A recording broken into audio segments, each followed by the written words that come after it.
It's on his impressions of what he's experienced of this group, the stories that he's heard, and what he is planning for us as soon as we get back from the break. Dr. Win Wenger.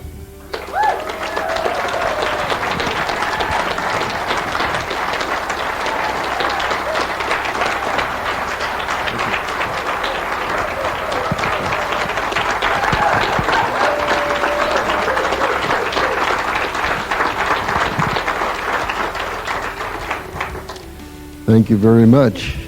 I guess I'm done with that. I have a few notions I wanted to share, and I also am here primarily this time to make you all guinea pigs, because we've got so much of an unexplored field yet to explore that I need to take advantage of the opportunity and run an experiment with you all in the next period of time. And our overlap of purpose in part is that I'm looking at techniques of activation.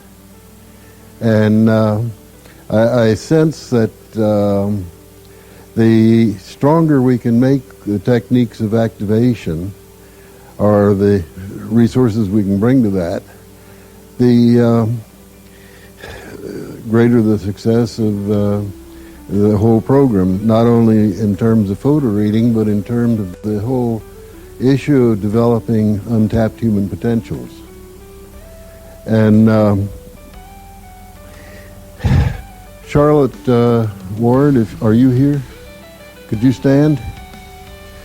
I want you to thank Charlotte Ward. It's her fault that I made contact with with Paul Shealy, and other things unfolded from there, and that I'm here now. Charlotte?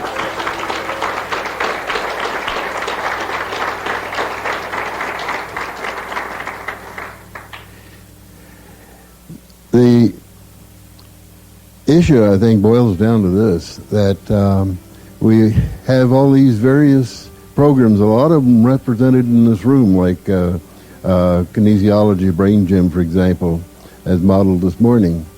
We have a lot of different programs that are dealing with various facets of human potential represented in this room, and which exist across the landscape. And we each have been developing from our own particular focus or perspective different insights and different notions about the more general question. And what I'd love to see at some point develop would be a series of conferences on various topics with different programs plugged in, and trying to develop a synergy between these various perspectives and synergistically create new processes which transcend anything that we have to date. In my program, and I think for photo reading too, we don't want followers, we want co-explorers. And I think this is part of the mission, if we're going to fulfill other parts of the mission. And the perspective that I'd like to bring to our session together today from Project Renaissance, the aha that I was getting this morning as I heard some of the proceedings and listening to Paul, is that anything that helps us draw up ideas or to find ideas, anything that helps us find ideas also helps the activation phase of photo reading. And what does that mean? That means that there are several hundred different major systems of methods for creative problem solving on the planet and professional use today around the world, which are in the business of finding ideas by the different techniques. There are hundreds of different systems of techniques, and quite literally, I'm beginning to perceive that all of these can be plugged in one way or another to help activation. And we can look at a few of these. The experiment that I'm doing next period, it's never been done for photo reading before. That's the experiment. But my prediction is that it'll prove to be one of the stronger techniques for enhancing what you get from what you photo read. So it'll be called Wind Tunnel. I'll have a script for that you can use. I'll hand out that you can use for subsequent sessions if it proves useful to you. Good morning. Maybe we can use the Boy Scout technique. The Boy Scout technique for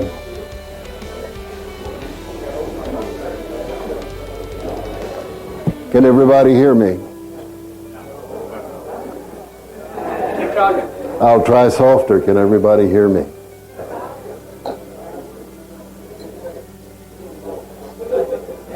On your tables, you have a little paper here which will be the basis of our experiment.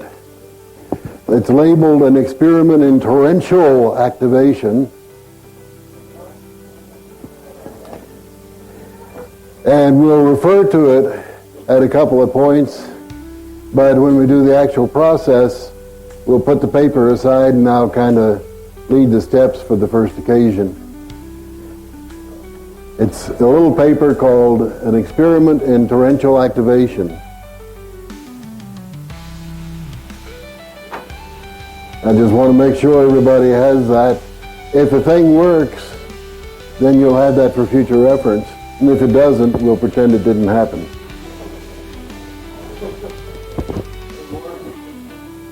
I brought about 100.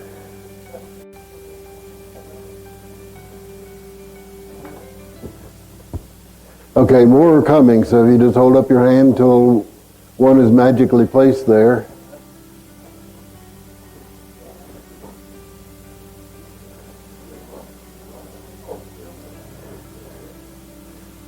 Okay, I need to hold on to one because actually the process involved is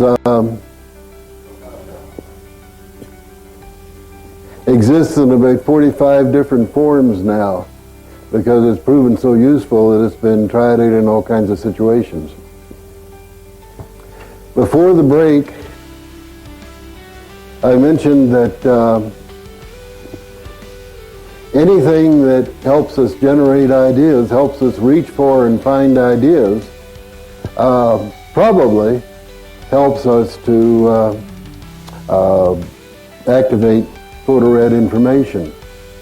And you have a little bit of experience with image streaming and some of the related processes using imagery as one of the ways to contact ideas, contact your beyond conscious. I've been preferring to call that the beyond conscious rather than the unconscious, because we may be unconscious, but it sure isn't. And perhaps we could use a phrase like more than conscious or something to that effect. At any rate, contacting that part of the brain and mind, contacting that information, anything that helps us find ideas, then I believe helps us in activating information, in which case we'll be in pretty good shape with this. If not, back to the drawing board. But the fact is that there are hundreds of different creative problem-solving methodologies around the world whose business is to enable people to, by various, and I emphasize the word various, methods, to discover ideas. So it's a huge resource lying out there. It's not just the interface between Project Renaissance and photo reading, but the interface between 100 different programs of CPS, creative problem solving, and photo reading as a resource for further investigation. And we're here as co-explorers. There's so much of the issue of human potential and activating human potential that hasn't been touched and needs investigation. And so I'm trying to seize on every opportunity to at least do a little bit of that investigating. Because what we know is less than a drop in the bucket compared with what's there to know. The treasure is, the gold is still right there, and then our hills. We haven't had our major strike yet. We're just beginning to move in that direction. And between us, maybe we will have that first major strike. The reason that imagery and the image streaming process have been helpful to you is largely because 80 to 90% of your brain is involved with sensory image association, and only 2% of your brain is involved with word association type thoughts and perceptions. So where is most of our intelligence? And instead of throwing numbers at you, I'd like to give us an appreciation at a different level of what's at stake. I'd like to borrow back the thumb that Paul was giving us a while ago. If you'll hold your thumb up at arm's length distance and stare at the thumb, and just simply, without moving your eyes from the thumb, notice how much more of the room and your surroundings that you're able to see beside your thumb. And normally we give attention only to an area about the size of our thumb held up at that distance, but we're getting all this other information besides as well.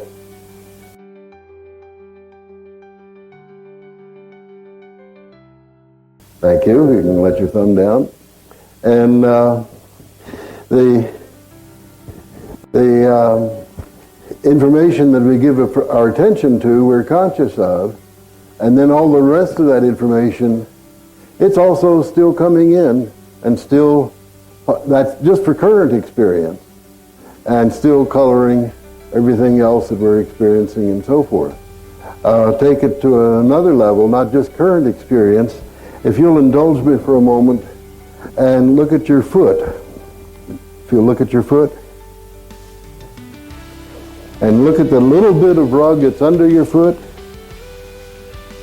When we take into account the fact that every experience, conscious and unconscious, is still with you, then if we look at that little bit of rug under your foot, let's regard that as your conscious resources of brain and mind. And with that in mind, then look around you at all the rest of your resources. And I think this gives us a little perspective as to the stakes we have to work with and how much room we have to explore in. So thank you for indulging me in that. And we were talking about image streaming and using images as a way to contact, and also using image streaming as a way to build state, which I believe you've been doing for some years now. Because you look at your ongoing spontaneous images and you're automatically working at theta levels.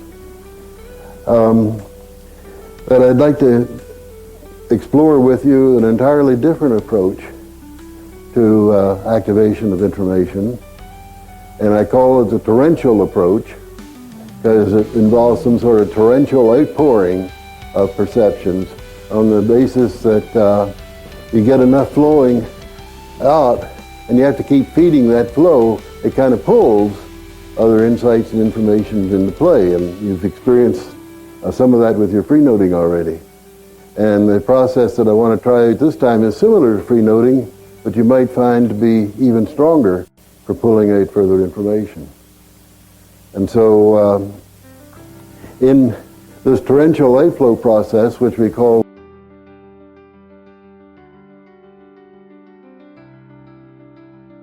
wind tunnel, and you'll experience why we call it wind tunnel. The wind tunneler digs in his information and describes to his partner everything that's going on. His partner is recording only the two or three most interesting things that she or he hears going by. Because if you tried to record everything, you'd be slowing the wind tunneler down, and an important part of the process is speed. if anything, doing whatever it takes to encourage their wind tunneler to speed up. And so,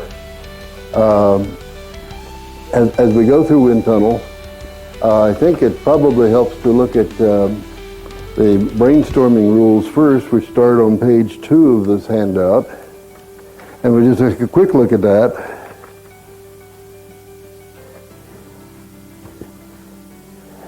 And the idea of deliberately lowering the threshold across which you allow yourself to speak is basic to brainstorming. Brainstorming is 50 years old as a technique.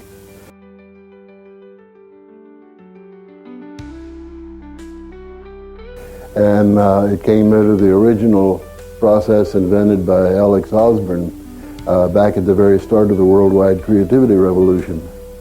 It was the first of 2 major systems of creative problem solving. Now there are hundreds around the world in professional use. And there are certain rules to brainstorming. Everybody's heard the word, but not everybody is intimate with what it actually entails. But most of the rules are very simple, like on page 3, speak first, think later. And you don't take time to object or argue or judge what's said. You just go ahead with the next entry in order to get as many entries as possible. You express and record all of these entries, or in this case, with the wind tunnel, we can only record a few of them. We try to pick up the ones that are on the top. Important rule, if it occurs to you in the context, express it and record it, and save the judging for later. And the most important part of this is running too rapidly for you to have time to stop and think whether I should say this or not, or whether it means, whatever, as it surfaces, you speak it. Try to get up as much speed as possible. Be willing to be wrong or even silly. And incidentally, historically, the best ideas have started out as apparently silly ones. Be alert to the ones that are greeted with a burst of laughter, because that's probably a great idea in disguise. And so those are some of the basics of brainstorming. You might consider wind tunnel to be brainstorming with attitude. It's kind of a facilitated thinking out loud. And it's structured to try to blow past all the stuff that we have already lined up on the topic and get us as quickly as possible to that flounder around and dig stage that where the payoffs are. So we have to be willing to run right into that flounder around and dig stage and still keep going. We want to run you out of things to say as quickly as possible and keep going. And when you're digging, then trying to feed that flow, you'll be talking for 11 straight minutes on the topic in question, and answering the question that's chosen for this experience. And the 11 minutes can get to be a long time.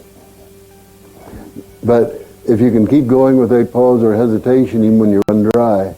Why do we want to blow past stuff? Well, we found in the creative problem-solving revolution years back that the main problem in solving problems is that how do we get past our conscious expectation as to what the answer ought to be? And so, even though a lot of the programs have conceptualized it differently, the basic function of each of the different methods of creative problem solving is to get past what we think we know on a subject and into fresh perception. But we also want to feed fresh perceptions in this area. So the area that you have photo read in, is Paul present? I need somebody to define what you've just recently photo read and to determine a question that would proceed from that. who else was in a leadership role in that process that could help me out at this point?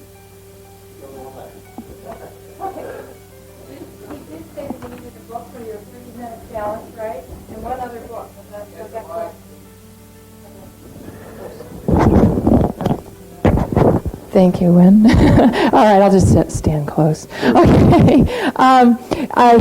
Paul did say that, whoops, I'm blasting you out. Okay. Paul did say that you're supposed to have your 30-minute, the book for the 30-minute challenge, correct? Did he say that this morning? Okay, one of the books from the Power Day that you want to activate. So that is the one that you're going to be using. All right? And you have that? Oh, so we'll need to get those books. All right, so so what are you going to do, Paul? I mean, who are you? Wynn. Okay. Right now, all right. I'm Wynn. Okay, this is Wynn. All right, when will you need this book? Only afterward. We can work this without the book in hand now, so we save ourselves that step for now. And if everybody can return to their seats, I can give the rest of the instruction.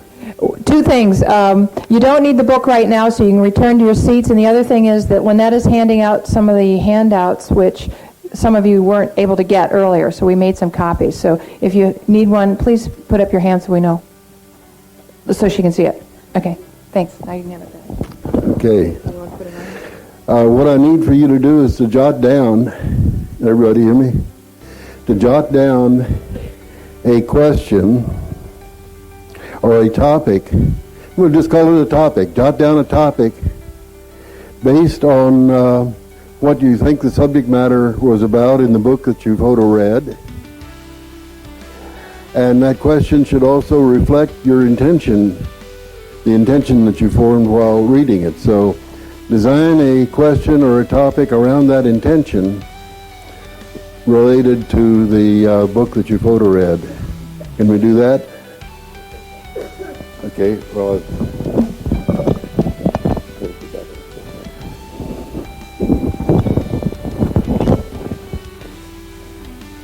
okay, thank you. If a question defined by your intention as much as by the topic, as much as by the subject that you were reading about in the book that you were photo reading.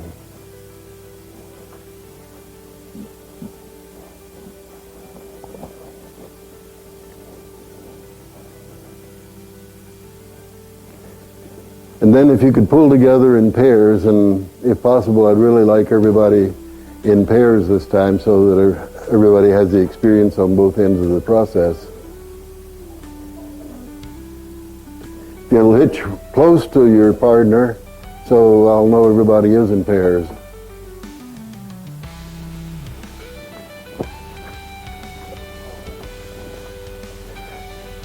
And if you have to move to be part of a pair, take along at least a little notepad so that when it's your time to be listener, that you can jot down a couple things as the process unfolds.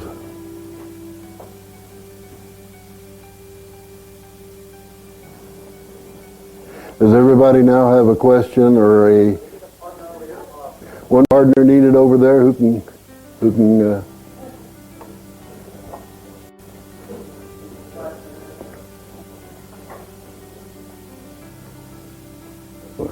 well, so maybe somebody will have the honor of being your partner, Paul.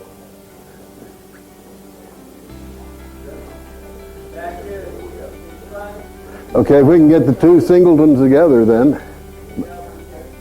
Okay. Okay. Paul, maybe you can pick up the one back there then. Here's what we do. Very quickly, between the two of you, decide which is A and which is B. If you'll do that very quickly.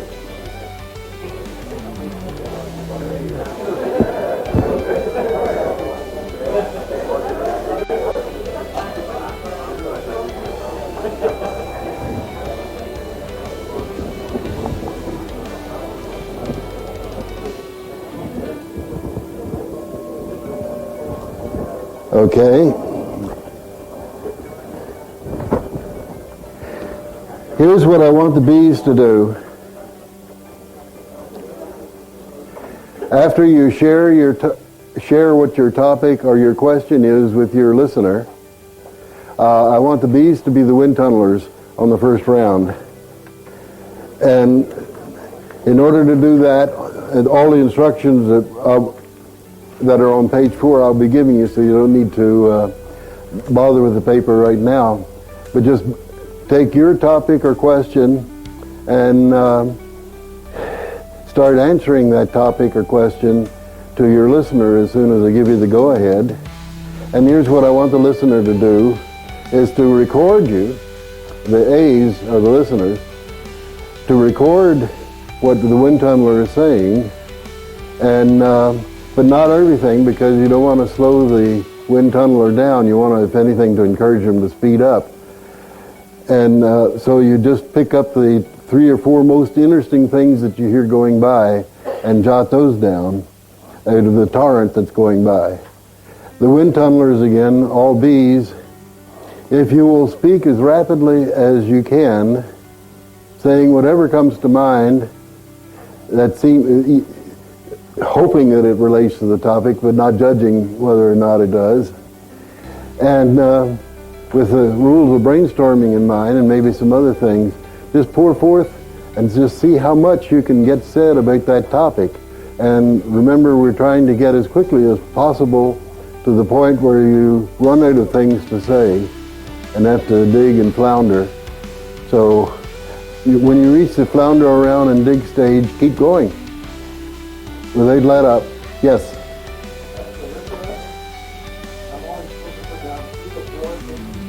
Yes. Yes. You can put down more if you want, but not so much so that you're slowing them down. What was that? Kind of thing. You only want to encourage your partner to speak faster. And so, as readily as that, all bees, all wind tunnelers, take your topic or question and start answering it to your listening partner, beginning now. Spiritual book than anything else, and what I found was it wasn't so much what was in the book, it was more to do with perhaps the core message that was coming across, and the core message basically being put out into the world and you'll get back to what you need. And one of the other concepts that came across to me was basically about sharing things. Don't be afraid to share things, and perhaps the concept of even setting up activities with children and getting messages across to children when they're younger, because that's the point where children get to learn about things, and that message can be sent out to. いやいや、2つあるんだよ。だからまず読んだ本に対して写真も回ってるからやったふりしないとまずいからって。はい、そうですね。なんか言う？俺が書いてるふりするよ。Okay. Please. Yes. Make the message. いや、日本語でいいじゃん。じゃあ俺が言うから書いてくれる？はい。そしたらね、コーチングの本でね、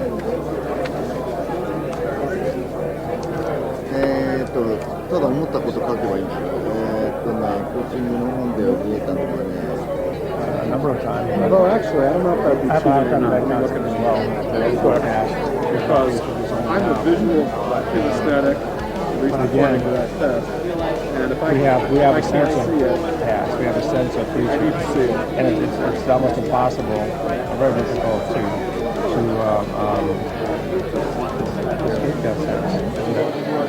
7 steps, and then an execution plan. I mean, right at this very moment. I mean, I can remember what I just said to you 2 seconds ago. That's not perhaps the response. I don't recognize it because you and I have a past. If we didn't have a past, I would have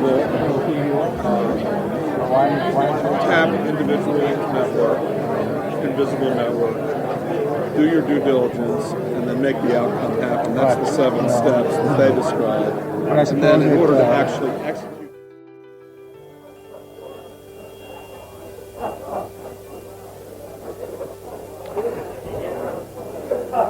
And the secret of the chime is to not be the last person caught talking after the third being.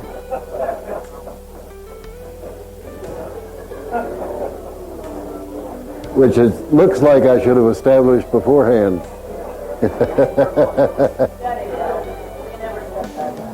Okay.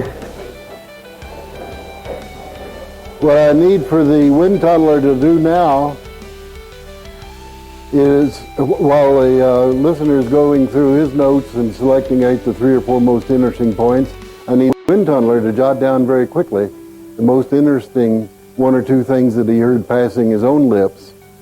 And so if you can do that for just 1 minute, those 11 minutes were a long time, weren't they? Surprisingly long. And once the wind tunneler has gotten his own 1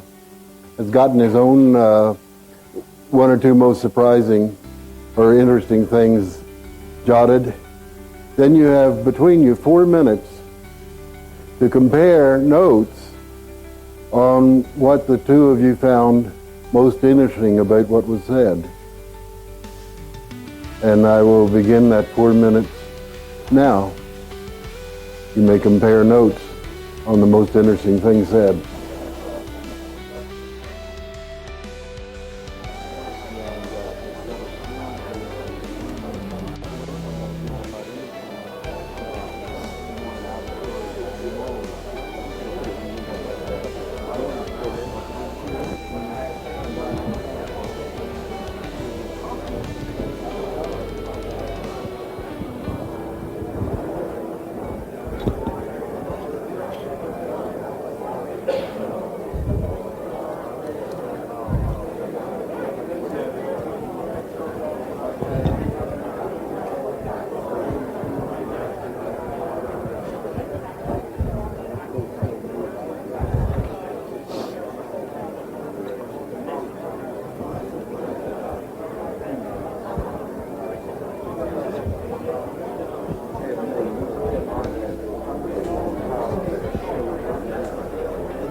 Hello?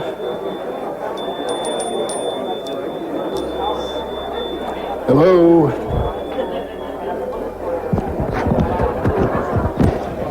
Hello? Hello, let's make this a game in that the object of the game is to not be the last person caught talking after the third being. That's so we can do the other steps, and so your partner also has a chance to be wind tunneler. Let me do a quick reality check. How many of the wind tunnelers so far found fresh insights and information from that experience? Okay. How many found a lot more? Found a lot more. Okay, what I would like you to do now is to reverse roles. Do we have time for a complete cycle the other way? I'll assume we do. So, the listeners now become wind tunnelers, and you take your topic or question and unfold for 11 straight minutes without let up, without pause, without hesitation. And let's see where we end up. The new listeners record the 3 or 4 most interesting points. In addition to theory, they never come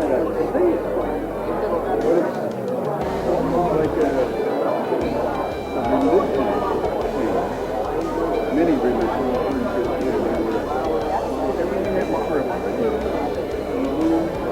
That's the number one thing. Again, they step around. And the second thing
Okay. Again, the new wind tunneler should very quickly jot down the one or two most interesting things that he heard pass his own lips. And then in just a few moments we will launch the 4 minutes where you're comparing notes on the most interesting things that you heard during that passage.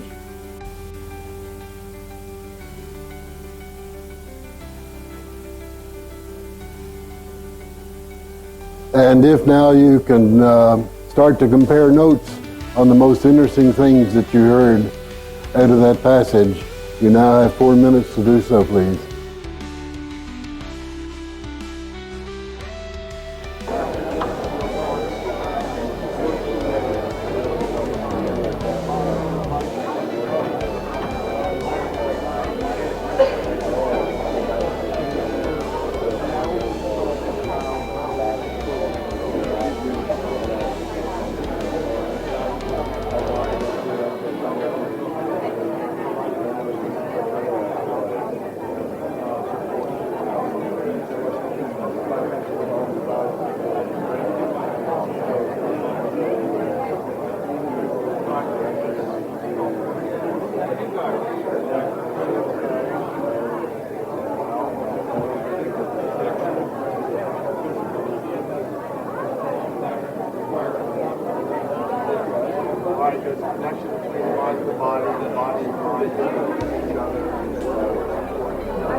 good children? Yeah, well, my daughter is 31, my son is 22. And so I like this the parenting as well, the positive feedback, and the reinforcing feedback, and the metaphor, the snowball going down the hill, and because it gets faster and faster. And so with the reinforcing as well, we had something where failure, where because they didn't respect rules or rules. And so I think once we have this is really important. I like this what you said about the pyramid. There are pyramid mental models, thinking patterns, and obviously it was very important as well because you mentioned it as a trigger word. Yeah, absolutely. Absolutely. And the cause effect thing, which goes in a way that sometimes it takes longer, but it is always, there's a cause for it.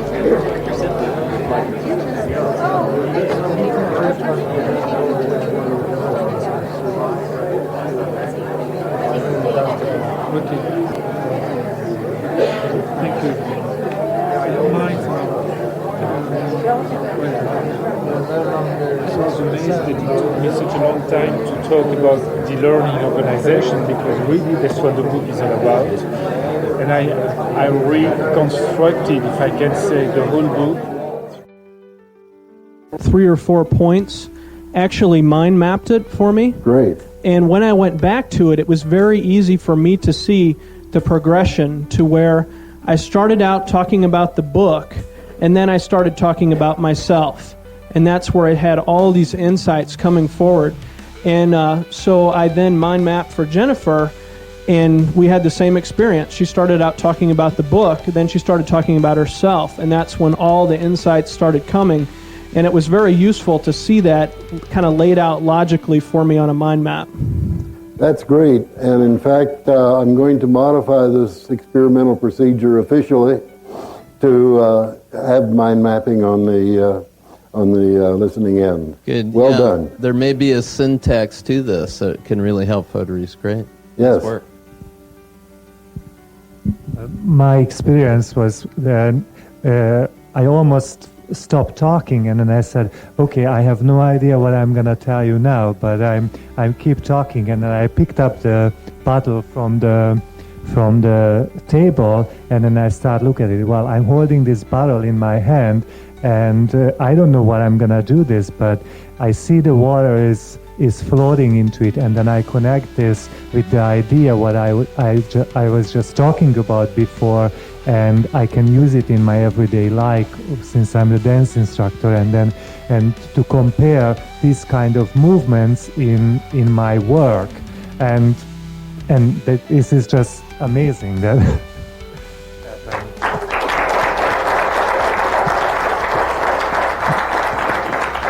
Incidentally, you've just anticipated our crabapple process, which is free on the web, by the way, and in which you allow your eye to be caught by something in your surroundings, and then you break out the various describable aspects of that and relate that to whatever the topic or question is.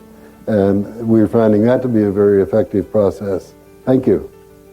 I had 2 observations. One is I got out of that need to talk and think about the factual things that were in the book, and to think about what that book meant to me and what I could do with the information from that book to enhance my life. And the second thing with both Jens and I, it seemed like the very last second of the speaking, we got to the really most important piece of the book for both of us. That is what happens with most brainstorming processes. The longer you go, that 11 minutes is a minimum. The longer you go, the better the ideas that flow.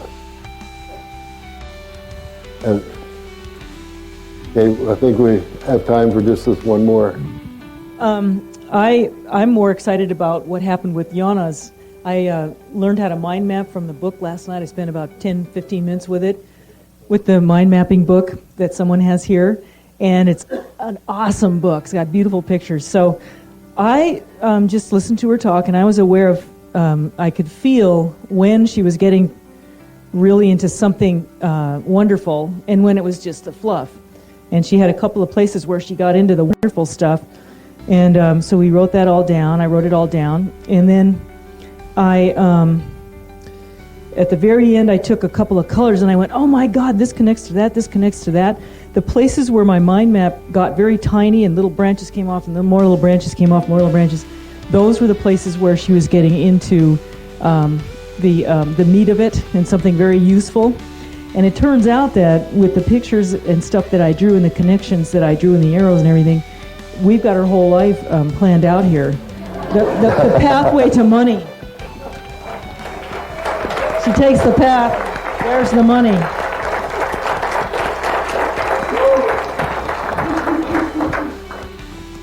One more or no?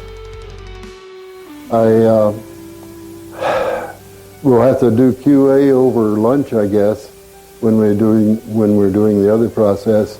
But I am trying to develop data. How many of you in this room relate to photo reading from back when it was viewed primarily as an inputting process for information? I'm wondering if you could do me the favor of comparing and getting the information to me, comparing what you observed changing when you went over to the current system with photo reading as a drawing forth process, and as much detail as you can. I'm trying to understand everything I can about the process as part of trying to arrive at a system of activation that will work for everybody. And observations you might think have nothing to do with it could be the critical key. So I would very much welcome your data from that transition. Good. That's why we called it the photo reading renaissance. You know that? No, I didn't. Yeah, it's photo reading renaissance. Great.